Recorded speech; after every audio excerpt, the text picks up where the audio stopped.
Welcome! Today we're going to be talking about this Dingwall D-Roc Standard 4-string bass. And we're going to be talking about the quality, the feel, the tones, and how I finally got over my Dingwall aversion. Let's hear it!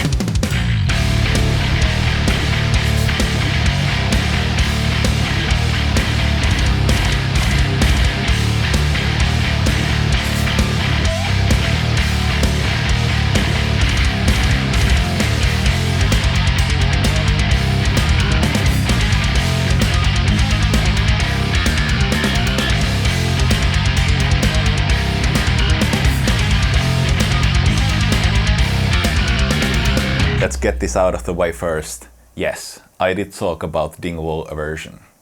At one point I did feel like I could never buy one of these instruments, and there were a few reasons for that. Number one reason being strings, and especially strings that fit and suit me.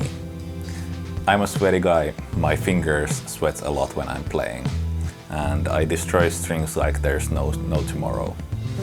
So I was quite afraid that I would buy a bass that would need special strings for the scale length, and that I would need to waste hundreds and hundreds of euros in a year just for strings and upkeep and maintenance. For a while I used all kinds of coated strings, but mainly Elixir. And Elixir doesn't make any stainless steel super long strings, so I would never have gotten them to fit on a Dingwall. Luckily I ran into DR lowriders at one point, since those were the only light gauge set my local shop was offering. I tried those out, they sounded super nice, and they felt like they could last me quite a long time compared to normal strings, and the sound was huge improvement over coated Elixir strings.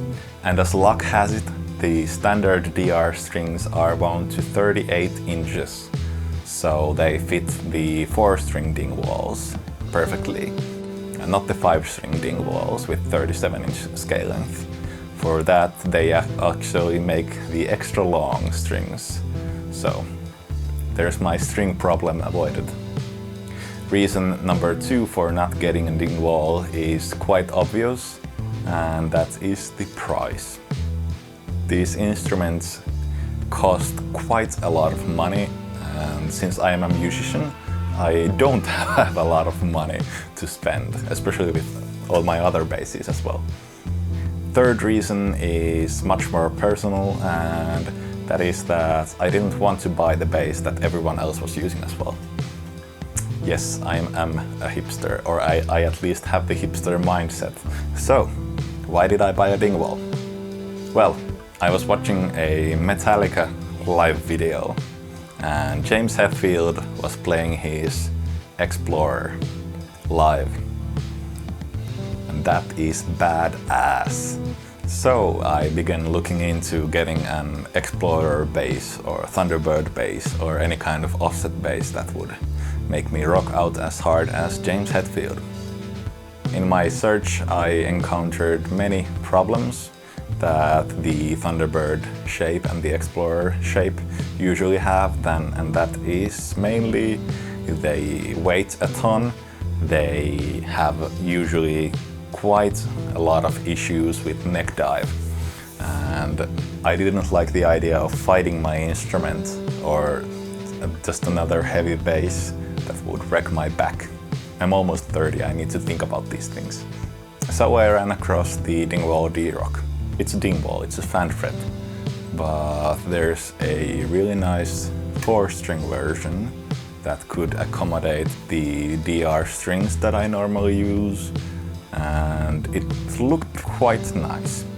It also had the 3 pickups, so you get all the pickup options that a Dingwall offers, and there was also a mic position which only had the middle pickup by itself, which should sound quite like a precision bass, since these are also a split single coil design. And as luck would have it, the Finnish dealer of Dingwall Sound Tools posted on their Facebook that they had a few ex-demo instruments for sale. So I sold my American jazz bass, sayonara, and got myself this.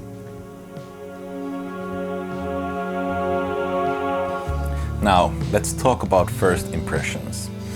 I've already had this bass for a couple of months now, so I don't have any footage of me opening the case. At first I noticed that, to my pleasure, the neck profile had quite a bit of heft to it. It's not as thin as the sporty look of this bass would make you think. Actually, for the thickness, it's pretty much a standard precision bass feel, but the neck profile itself is a bit different.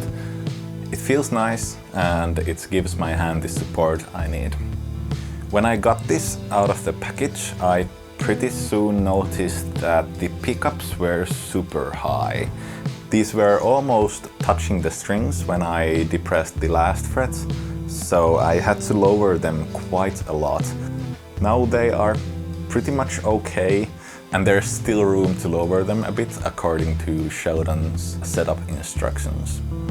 One thing you rarely see in instruments that come to Finland and stay here is perfect fret ends, because we live in a climate that's really dry on winters and really humid on summers, so the wood in the instrument undergoes quite a lot of stress. But at least for this one, the fret ends are absolutely perfect, and so is the fret leveling.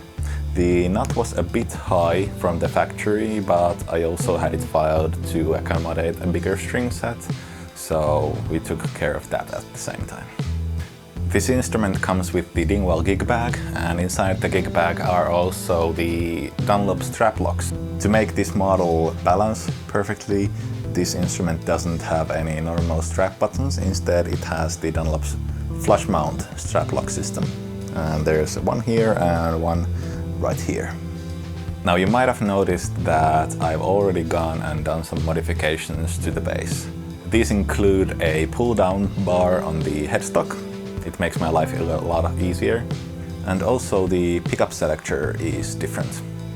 I had this soldered to a custom configuration since I only like the middle pickup soloed from the original pickup switch, and now this one has the middle pickup soloed, and then it has the jazz bass configuration, the outer pickups, and also I decided to keep the humbucker style Music Man configuration for the bridge and the middle pickup. So I got rid of the bridge pickup soloed because I didn't really do anything with that sound, and also I got rid of the all pickups at the same time configuration. That one had a weird grindy and nasal top end, and also way too much bass for any of my uses. I also talked about the strings that fit this instrument, and currently this one is set with a 45 to 60 to 75 to 110 DR high beams string set. Those are stainless steel strings with a round core, and I'm quite happy with them. They fit the instrument perfectly, and they are a perfect partner for its vibrant acoustic tone. And they actually sound quite nice when amplified as well. That's pretty important in an electric bass. Before I let you enjoy more tones from this instrument, let's talk about the pros and cons. I have a few things that I don't like about this instrument. Number one is definitely the upper fret axis. You see, there's this huge block of wood, and the fretboard goes on still over here. And normally, just having a block of wood there wouldn't be that much of a problem. You can skip over it and your hand will accommodate. But this also has a strap button right here. So when you're getting right up there, you're going to run into that, and then you can't just go over like this because your strap is on the way. So you need to do all kinds of weird stuff to be able to reach those high notes.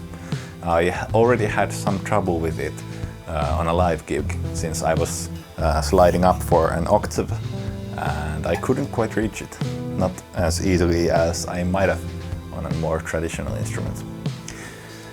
And I understand that this is a trade-off. To get the instrument balanced when in a strap, you really need to have this one quite high up the fretboard. And it is what it is. But it's definitely something that you need to keep in mind. Another slight problem I have with this is the pickup placement. As you might know, I mainly play with a pick. And playing with a pick with these 3 pickups ends up with me picking straight over the pickups. And more often than not, I keep on hitting them. Luckily, they are covered pickups, so I'm just hitting them plastic covers. That's not the ideal position for me, but it's something I'm willing to work with, since that gives me a great tone. Another issue I had with this bass is that the saddles are actually quite sharp. I mean, if you play with a pick and you're going up there, you're most likely going to hit your hand there and they can hurt you. These are sharper than any saddles I've ever come across. And I'm currently working with my dealer to see if we could get them swapped for a more rounded version, since I've heard that the newer DRoc and NG models come with a more rounded version of the saddles. So we'll see how that goes. But these are not optimal. And as I mentioned previously, the nut was a bit high. There was quite a lot of space between the first fret and the nut when fretting the 3rd fret and trying out like this. But I've since gone to a tech and had it modified to a larger string set, and we took care of that. So it's nothing major, but it's also something that you might want to keep in mind when buying one of these. One thing that I'm also quite worried about, and that is common for all the ready-to-play series basses, meaning the D-Roc Standard, the NG series and the combustion models, is that they aren't really the best choice ecologically. I mean, of course, the best choice ecologically would be to buy a used bass or source your bass locally, but even compared to pretty much any other made in Indonesia or Korea or Chinese made instrument, these are on a whole nother level. The way these basses are built is that they send the Canadian materials to China, and then they make the basses in China and send them back over to Canada for an assembly, fret leveling, nut finish and final checkup. And then, since I live in Europe, they send these over to Europe.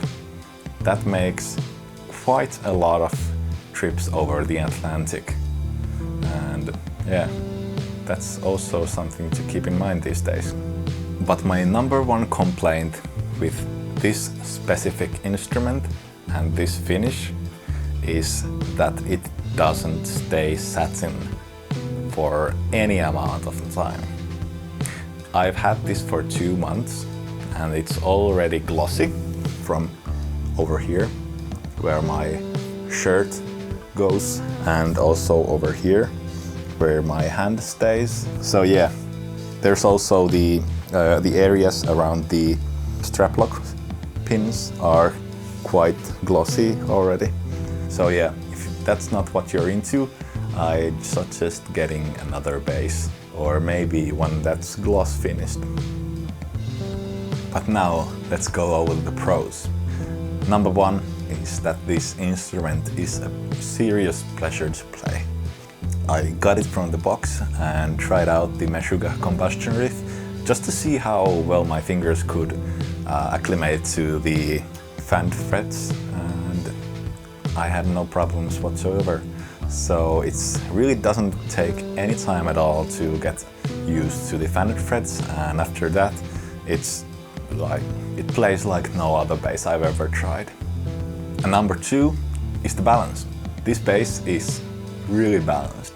It has a light body and light overall weight as well. And the tuners are lightweight, so when I put it on my lap, it hangs there. Not in that direction. But it's really balanced and it doesn't have any neck dive issues at all. And also it really doesn't weigh anything. One thing I ran into other multiscale instruments, multiscale basses especially, is that the nut is quite sharp. So when you go back to the first position, when I tried out a few other basses, I found myself hitting my finger to the end of the nut, and since that was quite sharp, I ended up hurting myself. So this nut is really super rounded, and it came like this from the factory. So that's a huge plus. They really know what they're doing with these multiscales. One thing I especially like this is the tones it gives you.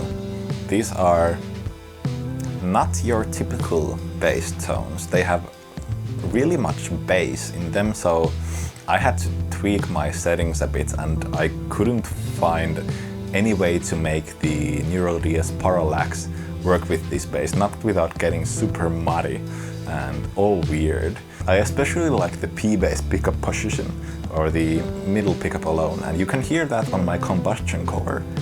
That song is played basically with a P-bass. It's the best sound.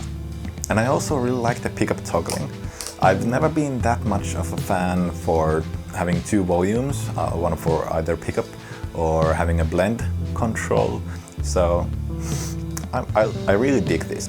And another thing I really liked about this bass is the gig bag that it comes with.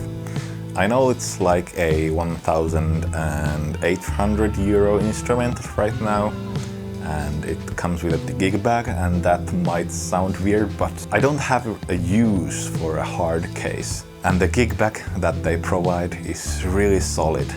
And then onto the biggest pro of them all, and that is, in my case, the looks. I mean, this bass just looks so nice.